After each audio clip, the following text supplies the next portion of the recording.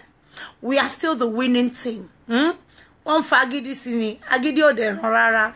I love you all. I'll be uploading my pictures. I want picture when you're la. I want your janko. Think all the la pa o ma pade laje won. Tẹ́kọ́ má bá ṣògùn gan wọn lédè bẹ́ẹ̀ èmi Àbíkẹ́ ti pàdé wọn nínú kọ́ọ̀sì tá à ń rànù yìí náà ni so Olúwa ṣeun. Thank you all so much for being a part of the show. Without you guys, there's no me. Without God, there's no us. So let's thank God for every breathtaking. So thank you all for coming out to watch me tonight. I love you all. I have a party to attend and I have to be there. I can't miss it for anything. Haters, go drink bleach on top of the Gomali 2030 year. Ire o fún yín. Ẹ̀yin tàbí ke Jagaban lele jalele ọmọ rasi baba rasi ẹ ṣàmọ̀. Mo miss yín o. I've missing you. I miss you all. Tí kúkọ́ tàrùn kọ́. I to party very soon. Don't worry, my next show is going to be in UK, live and direct. Motivator. Ẹ má jẹ́ kán dẹ́rù bá yín. Àbíkẹ́ yín, wọ́n ò lè mú pẹ́pẹ́ yẹ débi pé wọ́n á mú èèyàn. Eri, irọ́ tó pánjọ́ sí, kò lè lọlé, wọ́n àbí rẹ̀ kó dẹ́kọ̀. Ó tún dẹ́kọ̀ kí náà tún sọ. Ẹ kò lè padà watch UK. Bọ́ọ̀lù ẹ ṣe mọ́ ń jà nìyẹn. Do I have to go out before you eliminate me? Do I have to leave the country before you get over me?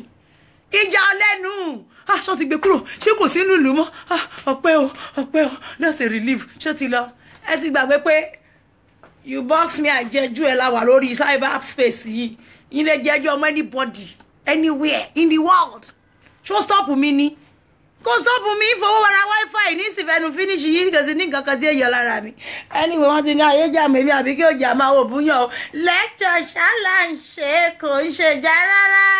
Ìbáyàn jẹun ìfẹ́ kí bá mi lọ bá mi wí o Àbíkẹ́ àmọ́ kọ́mọ tó posh tó pretty tó sexy tó straight tó nà báyìí ní ẹ̀mẹ́ ó kọjá gbogbo yẹn show wọn ní class dictate your pace let them know you don't belong to their àti gbogbo wọn ti sọ̀rọ̀ undoubtedly ìwọ lọ bá sọ̀rọ̀ má jẹ́ kán bá ẹ dùn àmọ́ ò need energy síbẹ̀ yẹn wọ́n ní yíwọ ẹ padà kó lò ó síbi tẹ́ pé àwọn èèyàn gidi àwọn tá bá ti mọ̀ mọ́ bàjẹ́ tí ayé wọn ti bàjẹ́ kí ló dé tó lọ ń bá wọn jà wọ́n ti ń ṣe bàjẹ́ yẹn bọ́jọ́ ti pẹ́ wọ́n ní fi wọ́n lẹ̀ kán máa ṣe èpè tán gbé wọn lé wọn lọ́wọ́ ni kán máa ṣe kàtìkàtì kiri wọ́n náà ti ń ṣe bọ̀ ti pẹ́ unfortunately wọ́n ti wá ń rèsì àwọn tá a mọ̀ pé wọ́n lè ṣorí ibú àwọn yẹn náà ti wá ń ṣorí ibú in that same track ẹ jẹ́ ká fi wọ́n lẹ̀ to their own.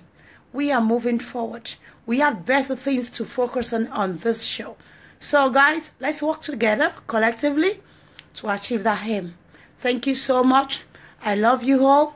I gotta go now. I have a party to attend. It's all about a bass, no trouble. It's all about a bass, no trouble. It's all about a bass, I can't do it. I can't get away with me. It's all about a bass, no. I'm wondering, you know. Did you know, Nika? I'm a yama to see butter sorrow. Shall go to oh, my to see Jade. She deportation camp yẹn náà ló ti wàláì àwọn ọmọ ayé ohun pọ̀jù lẹ́nu wọn deportation camp àwọn jábọ̀ ṣe ra máa ń sọ̀rọ̀ àwọn fi ìyá ọmọ anybody parí deportation camp àwọn ojú ṣe rárá ó ṣe yín ò ṣe kí ni kò ní faceless uche ni uche yín àárín yín mà you know what I mean you fuck with me I punch you in the center of your face ní gbàgán fight or no fight always guiding ni màmá wa anyway. Agaru ọ̀rọ̀ yìí náà ní kí mo rí kámẹ́rà níbi tágbára mi wà nìyẹn Àbíkẹ́ ò má dán o tari ń pè mí sí ń bẹ́ ń bí kí mo dá yín náà ní gbèjègbèjọ mo sọ fáwọn ọ̀rẹ́ mi o pé Mole matiju when I don't know you. I can become shy, you know. Me ni free. Amo e ma ton camera síwájú mi ni.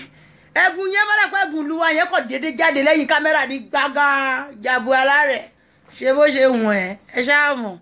Thank you so much for being a part of tonight's show. I gotta go seriously now. I have to go. I have a party to attend and my friends are around me.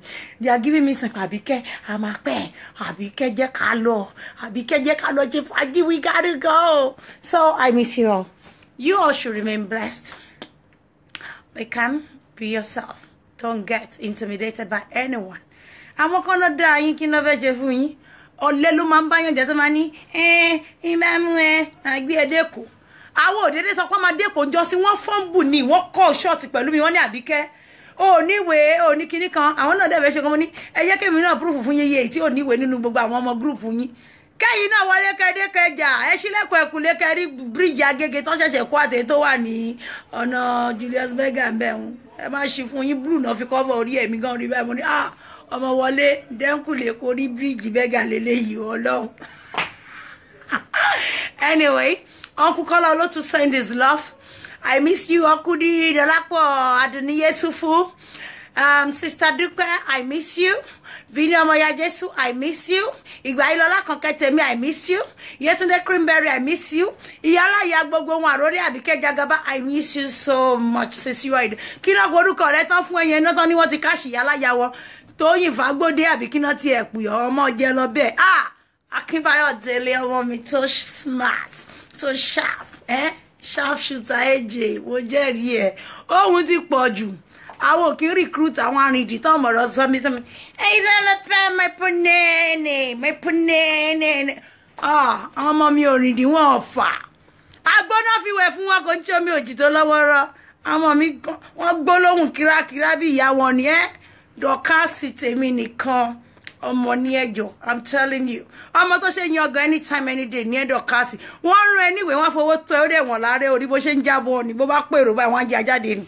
Àwo wa after ye crowd tó bọ́ta. After ye àwọn èèyàn tó ń grab message tó wà nú ọ̀rọ̀ tá ń sọ. Tá bá máa shoot directly, we pass the message right. We don't go around the bush without passing out any message. Ká mọ̀ ṣe bí arìndì.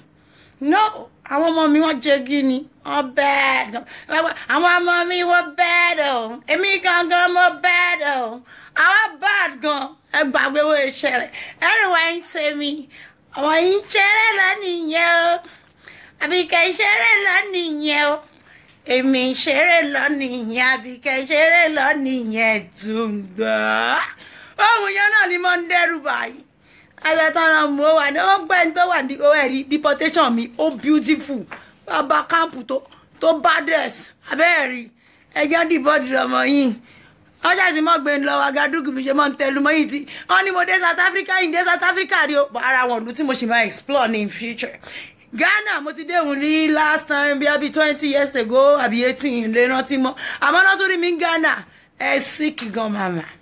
Mama ti be fún yín lógún yín se ní kan antibiotics sí ó máa ń fọ gbogbo ká máa rírì kúrì ká máa hallucinate lójú oorun àti lójú ayé antibiotics yóò bá yín clear yẹn tó ló dà pé lagatin ò ṣe fún yín mọ́ ẹ jẹ́ kó àdé antibiotics sí kó lè clear ọpọlọ yín. Thank you all. I love you all. I remain your own AJ. Love you all. Bye for now. I'm gonna miss you all. London láti mọ shoot next one. Gbogbo ẹ̀yin múyàn dúró dé ìyá yín lẹ́nu ọ̀nà pé ọmọ òun nìyẹn o ẹ̀sùn òyìnbó dọ̀dẹ̀ bíi ti yín tí ò lọ́pọlọ àbí kẹ́niyẹn gbé fọ́tò ìdúró báyìí ó yẹ mú ọwọ́ ní kí ló ṣe ní ìyẹn wá lẹ́nu lórí Facebook káwọn òyìnbó wá sọ fún yín páwọn ò lọ́pọlọ bíi tàwọn tó bí yín.